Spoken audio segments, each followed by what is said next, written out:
Visioning Indonesia, A. Muhaimin Iskandar.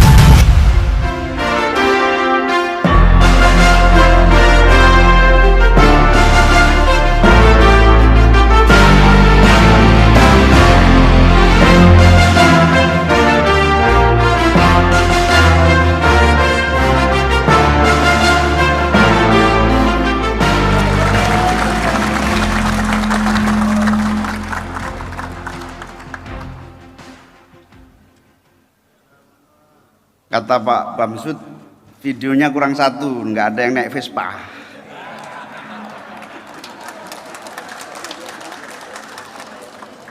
Assalamualaikum warahmatullahi wabarakatuh.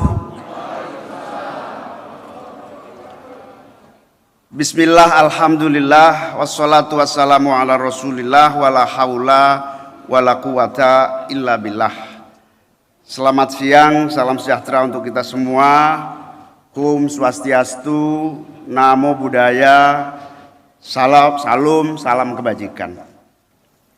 Yang saya muliakan, saya banggakan Ketua MPR RI Pak Bamsud, Wakil Ketua MPR RI Pak Jazilul Fawaid, Wakil Ketua DPR RI Pak Rahmat Gobel, Wakil Ketua DPD Pak Sultan, para Menteri, Bu Ida, Pak Halim, Pak Menpora, para anggota DPR RI, pimpinan komisi, para anggota dan seluruh anggota DPR dan DPD yang hadir, Excellency, perwakilan kedutaan. Yang paling penting ada dua kedutaan, Excellency, you are ambassador?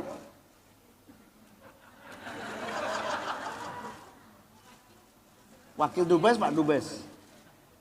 Yang Dubes adalah, yang hadir Pak Dubes adalah Pak Duta Besar Ukraina. Excellency, Wakil Duta Besar Rusia. Saya kira berdiri, Excellency, please to stand up. Stand up. Nah.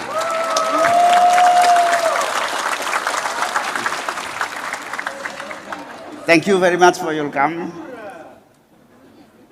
Yang saya hormati para perwakilan kedutaan-kedutaan dari berbagai negara, Ibu Veronik dari Rusia, Ibu Pak Muhammad Nazruk dari Kedutaan Malaysia, Pak Aronci dari Singapura, Pak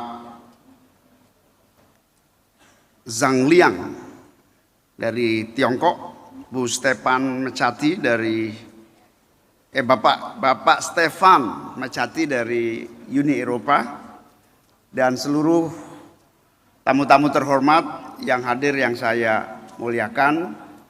Khususnya tepuk tangan untuk para narasumber yang hebat-hebat sudah datang di tengah kita semua. Teman-teman dari berbagai daerah yang hadir, terutama para pengurus PKB di tingkat provinsi, DPW, para kiai, para ulama dari seluruh Indonesia yang mengikuti secara virtual dari berbagai cabang, dari berbagai kabupaten kota di seluruh Indonesia. Kameranya mana? Sana ya. Salam hormat dan cinta saya, para ketua-ketua dari berbagai cabang yang bergabung melalui virtual yang saya cintai, hadirin-hadirat sekalian yang berbahagia. Pertama tentu saya sangat berbahagia, bersyukur dan terima kasih yang setinggi-tingginya kepada kehadiran para Bapak Ibu sekalian, terutama sahabat-sahabat, para tokoh yang telah meluangkan waktu siang hari ini bersama-sama menyaksikan peluncuran buku Visioning Indonesia. Acara ini sengaja dibuat dekat Senayan supaya anggota DPR pada hadir. Dan alhamdulillah Ketua MPR hadir,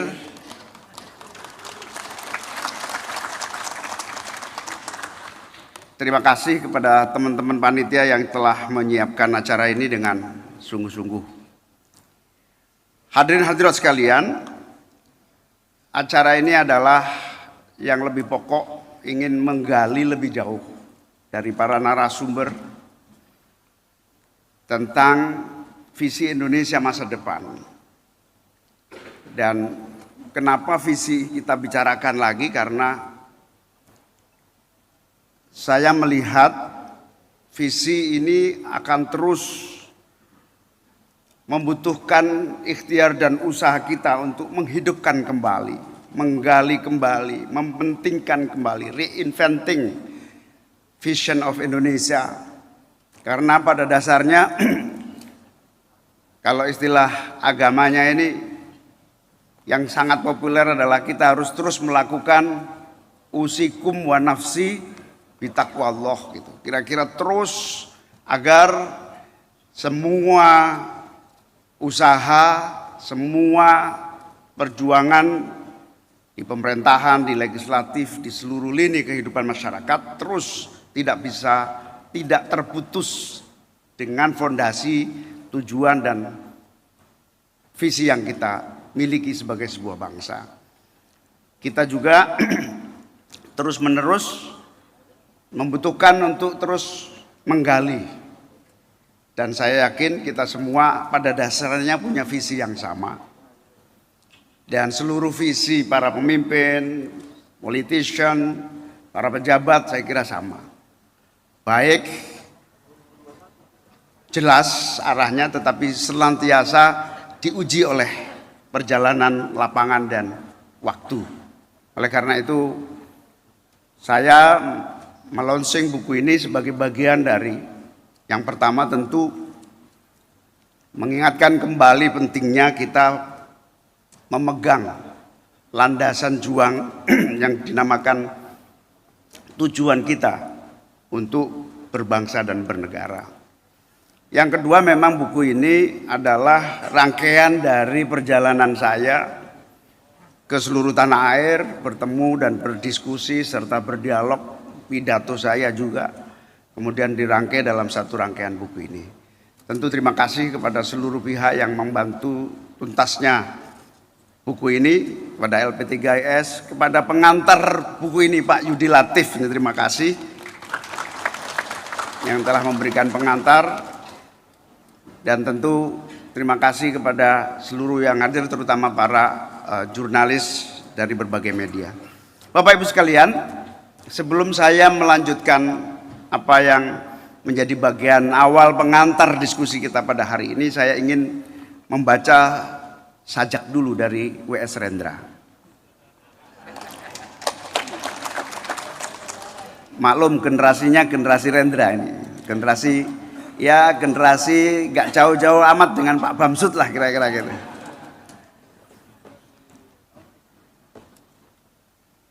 Seonggok jagung di kamar dan seorang pemuda yang kurang sekolahan. Memandang jagung itu, sang pemuda melihat ladang. Ia melihat petani. Ia melihat panen. Seonggok jagung di kamar dan seorang pemuda, ia siap menggarap jagung. Ia melihat kemungkinan otak dan tangan siap bekerja. Tetapi ini seonggok jagung di kamar dan seorang pemuda tamat SLA, tidak ada uang, tak bisa menjadi mahasiswa. Hanya ada seonggok jagung di kamarnya. Ini saja yang masih kita rasakan, yang dibuat W.S. Rendra, dan tentu menjadi agenda kita bahwa kaum muda kita masih menjadi pekerjaan sungguh-sungguh yang harus kita jalankan di dalam menjalankan tujuan pembangunan kita. Bapak Ibu sekalian yang saya hormati, bahwa seluruh pandangan, visi, dan tujuan pembangunan kita adalah terletak kepada kesamaan kita ketika mendirikan bangsa ini dengan cita-cita keadilan sosial bagi seluruh rakyat Indonesia. Ini merupakan tujuan berbangsa dan bernegara, ini adalah destinasi sebagai sebuah bangsa, ini adalah amanat konstitusi, yaitu keadilan sosial. Ketika kita semua dan khususnya saya bertemu dalam ruang-ruang kehidupan dan ruang-ruang masyarakat di seluruh pelosok negeri ini, kita menemukan bahwa masih besar kesenjangan antara kehidupan yang layak, kehidupan yang makmur dan sejahtera dalam keseharian kita dengan cita-cita keadilan sosial itu. Besar harapan rakyat atas terwujudnya kebijakan yang mampu memahami apa yang rakyat rasakan. Kesenjangan itu masih terjadi dan menjadi tanggung jawab kita untuk berpikir dan memulai terus memperbaikinya. Maka tugas kita semua adalah untuk menutup kesenjangan antara niatan baik negara dan kenyataan sehari-hari yang dirasakan oleh rakyat dan masyarakat kita. Maka sekali lagi tugas kita adalah menutup kesenjangan antara rencana dan niat baik negara dengan kenyataan yang dihadapi masyarakat kita. Inilah mengapa saya percaya betul bahwa kita harus terus menghidup-hidupkan kembali, merefleksikan kembali visi misi kita sebagai sebuah bangsa, terutama tujuan kita berbangsa dan bernegara, yaitu keadilan sosial dan kesejahteraan. Dan yang terpenting adalah hari ini kita punya tanggung jawab bersama-sama menyambungkan modal kekuatan demokrasi kita dengan kesejahteraan dan keadilan. Demokrasi sebagai proses politik menjadi penentu kesejahteraan. Maka demokrasi harus melahirkan kesejahteraan. Pola relasi kekuasaan yang terbangun oleh demokrasi akan menjadi penentu distribusi sumber daya kita, penentu pembagian aset dan tanah. Demokrasi menjadi penentu terjadinya reforma agraria. Bapak Ibu saudara-saudara sekalian, hadirin yang saya muliakan, inilah yang kemudian harus terus kita perjuangkan bersama-sama. Karena kita berhasil membangun demokrasi ini dengan sangat baik. Kita melanjutkan kembali agar ukuran sukses demokrasi kita harus lebih dari sekedar equality of opportunity, tetapi lebih dari itu juga equality of outcome. Keadilan dan akses serta kesempatan harus didampingi dengan hasil kemajuan aset dan pendapatan warga. Kesuksesan demokrasi adalah mobilitas sosial semua warga. Para petani harus punya tanah, para petani juga harus memiliki aset untuk berproduksi secara baik. Petani sawit juga harus memiliki kebun, bahkan harus memiliki perusahaan pabrik sendiri. Begitu juga anak-anak para petani, nelayan, buruh, dan semua yang masih di dalam wilayah kehidupan marginal harus memiliki peluang, kesempatan, dan keberhasilan menjadi mobilitas vertikal yang memadai. Saya yakin berbagai ikhtiar telah menuju ke arah ini, tetapi masih begitu banyak tanggungan yang harus kita lakukan di dalam mengatasi keadaan ini. Maka kita harus terus menjadikan visi sebagai bagian yang tak terpisahkan dalam upaya kita menghidupkan kembali tentang tujuan berbangsa dan bernegara. bahwa kehadiran negara bukan hanya sebagai pengelola pasar, tetapi juga memberikan kekuatan peredam atas dampak-dampak negatif pasar. Negara juga harus membebaskan warga dari ketergantungan pasar, dekomodifikasi, dan juga fungsi redistribusi. Negara harus mampu memanusiakan warganya. Negara harus terus hadir menjadikan kesejahteraan adalah hak semua warga bangsa. Hadirin hadirat sekalian yang saya muliakan. Dalam hal ini, masa depan Indonesia adalah masa depan kita untuk mewujudkan negara bangsa yang mandiri, maju, dan berkeadilan.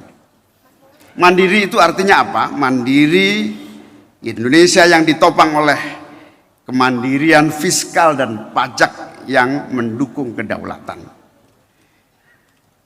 Fiskal dan pajak yang mendukung keadilan sosial dan kesejahteraan. Fiskal dan pajak yang melahirkan kedaulatan sebagai sebuah bangsa. Mandiri artinya Indonesia juga harus menjadi negara yang berswasembada pangan dan energi, berswasembada alat-alat kesehatan dan teknologi kesehatan, dan tentu saja didukung oleh investasi publik yang memadai. Indonesia maju adalah negara yang tidak bergantung kepada ekonomi sumber daya alam semata, tetapi juga bergantung kepada kekuatan sumber daya manusia yang unggul, yang memiliki pengetahuan yang memadai bagi kemajuan bangsanya. Bapak Ibu sekalian, Indonesia yang maju adalah Indonesia negara yang mampu menguasai dan memanfaatkan teknologi, terutama teknologi informasi dan digital dalam melayani dan mengelola negara yang terdiri dari berbagai pulau yang menjadi negara maritim yang begitu kaya. Indonesia harus menjadi negara yang memiliki birokrasi dan pelayanan publik yang berkualitas tinggi, serta menjadi kekuatan utama pendorong kemajuan dan kesejahteraan bangsa. Bapak Ibu sekalian, misalnya contoh belanja negara di bidang pangan yang dibutuhkan rakyat yang menyangkut subsidi saja misalnya, itu hampir puluhan triliun rupiah. Tetapi implementasinya masih membutuhkan kesungguhan birokrasi yang tepat, sehingga tepat dalam artian belanjanya, tepat dalam artian penyaluran dan berbagai tanggung jawab birokrasi yang menyertainya. Contoh lain misalnya, Presiden berteriak menggunakan belanja negara yang bisa menyerap produk dalam negeri, tetapi juga pelaksanaannya belum sepenuhnya bisa kita lihat nyata. Itu bukti bahwa kita masih memiliki pekerjaan untuk menjalankan dengan sungguh-sungguh. Bapak Ibu sekalian, Indonesia yang berkeadilan adalah Indonesia yang mampu mewujudkan pemerataan pembangunan. Pemerataan pembangunan ini terutama pemerataan hasil pembangunan. Indonesia yang berkeadilan adalah yang konsisten kembali kepada pasal 33 Undang-Undang Dasar 1945, yaitu memastikan bahwa negara memiliki kesempatan untuk memberikan pada warganya kekayaan aset, sehingga sistem ekonomi kita adalah sistem ekonomi yang inklusif. Sistem ekonomi inklusif adalah sistem yang tidak saja tunduk kepada keadaan global, tetapi sistem ekonomi inklusif juga memberikan ruang bagi tumbuh berkembangnya entrepreneur dan pengusaha-pengusaha di tingkat nasional. Saudara-saudara sekalian, harus kita terus upayakan seluruh hambatan-hambatan terwujudnya ikhtiar-ikhtiar kita itu dengan berbagai strategi yang tepat. Salah satunya adalah jalan politik kesejahteraan. Jalan politik kesejahteraan ini paling tidak Kita harus melalui peta jalan 5 langkah-langkah yang bisa kita pilih. Salah satu yang pertama adalah kita harus mewujudkan politik yang inklusif, yaitu memperkuat kapasitas fiskal APBN, kualitas sumber daya manusia yang unggul, jaminan sosial, dan desa, memperkuat pembangunan Indonesia. Yang kedua, politik pemerataan dan keadilan. Kita semua hampir sepakat dan bekerja keras menuju pemerataan itu. Tetapi sekali lagi kita masih memiliki hambatan-hambatan serius, dan kita harapkan pikiran-pikiran baru agar kita bisa menjalankan segenap pemerataan dengan cepat, terutama pemerataan sumber-sumber produksi. Sumber-sumber produksi terutama pemerataan kepemilikan aset, baik itu agraria maupun aset-aset lainnya. Yang berikutnya adalah memperkuat industrialisasi, hilirisasi di agro maupun maritim. Dalam hal ketahanan dan kedaulatan pangan misalnya, kita harus terus memperkuat pasar dalam negeri sekaligus memakmurkan petani dengan produksi pertaniannya untuk bisa memenuhi kebutuhan nasional maupun internasional. Saudara-saudara sekalian, reindustrialisasi menjadi salah satu pilihan untuk mempercepat kemajuan ekonomi kita. Tetapi reindustrialisasi harus diikuti dengan keadilan di dalam menata ekologi dan lingkungan kita. Saudara-saudara sekalian, dalam hal melaksanakan yang ketiga, kita harus istiqomah konsisten dalam menjalankan politik hijau. Makasih. Politik hijau artinya kita harus menciptakan benar secara konsisten keadilan ekologi.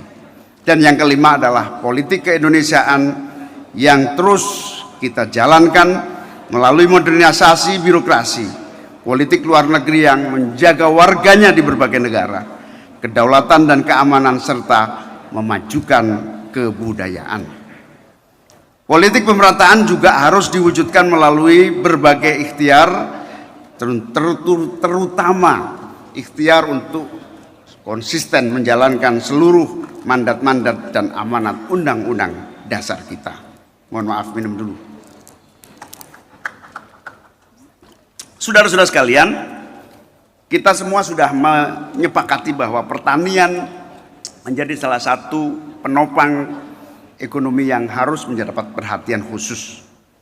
Dalam hal ini, di dalam suasana ekonomi global yang sulit, di dalam tantangan ancaman krisis pangan dan energi, kita hendaknya bergerak untuk terus meletakkan pertanian sebagai sumber utama kemandirian bangsa. Kemandirian pangan ini menjadi bagian dari tanggung jawab kita untuk mengurus dan menjaga kedaulatan petani dan melindungi seluruh produk-produk pertanian. Hadirin hadirat sekalian yang saya muliakan, politik keindonesiaan yang benar dan terus harus kita jalankan adalah yang meletakkan kebudayaan sebagai fondasi bagi jalannya pembangunan. Kebudayaan menjadi fondasi yang kokoh ini agar seluruh arah kebijakan kita memiliki patokan nilai-nilai dan tradisi yang berakar kuat di masyarakat. Kemajemukan keberagaman budaya, keberagaman etnik, nilai dan kekuatan kultur adalah modal yang luar biasa bagi penguat persatuan bangsa. Jalan kebudayaan mutlak harus dipilih, karena menawarkan jalan kebudayaan sama dengan ikhtiar kita untuk terus menawarkan dialog terus-menerus agar seluruh pembangunan kita tidak pernah lepas dalam upaya kita meletakkan manusia sebagai pusat dari tujuan utama pembangunan. Kita semua harus terus meletakkan infrastruktur nilai, dan infrastruktur nilai inilah yang akan menambal retakan-retakan arsitek dari kebangsaan kita. Kita akan kokoh menjadi bangsa yang mampu menyatukan semangat keagamaan dan nasionalisme sehingga menjadi kekuatan yang saling beriringan dan menjadi jati diri dan karakter bangsa. Agama harus kita dorong menjadi kekuatan serta sumber etika dan moral yang akan mengawal gerak dan kebijakan yang dilahirkan oleh negara. Saudara-saudara sekalian, konsentrasi terakhir dari yang ingin saya sampaikan adalah bidang pendidikan dan perempuan. Kenapa pendidikan? Karena investasi yang paling nyata dan membutuhkan perhatian serius, apalagi pasca pandemi dan pasca krisis global ini adalah pendidikan. Beberapa tawaran yang penting menjadi catatan untuk kita perhatikan adalah bahwa kita harus segera beranjak dari anggaran 20% APBN kita kepada pendidikan, setidak-tidaknya 60%-nya harus digunakan untuk pelaksanaan murni pendidikan. Wajib belajar 18 tahun sampai perguruan tinggi ini menurut saya harus menjadi bagian utamanya. 18 tahun sampai perguruan tinggi. Beasiswa yang hari ini hanya ratusan orang, ribuan, maksud saya 3.000-an sekarang, 3.000-an per tahun beasiswa sampai perguruan tinggi, terutama di kampus-kampus dunia melalui LPDP. Minimal setahun harus minimal ya, setahun itu 100.000 beasiswa untuk belajar di perguruan tinggi kelas dunia. Menaikkan indeks biaya pendidikan ini juga menjadi faktor penting meningkatkan mutu dan kualitas pendidikan nasional kita. Hari ini indeks biaya pendidikan kita hanya 1,3 juta per tahun, bayangkan 1,3 juta, kecil sekali.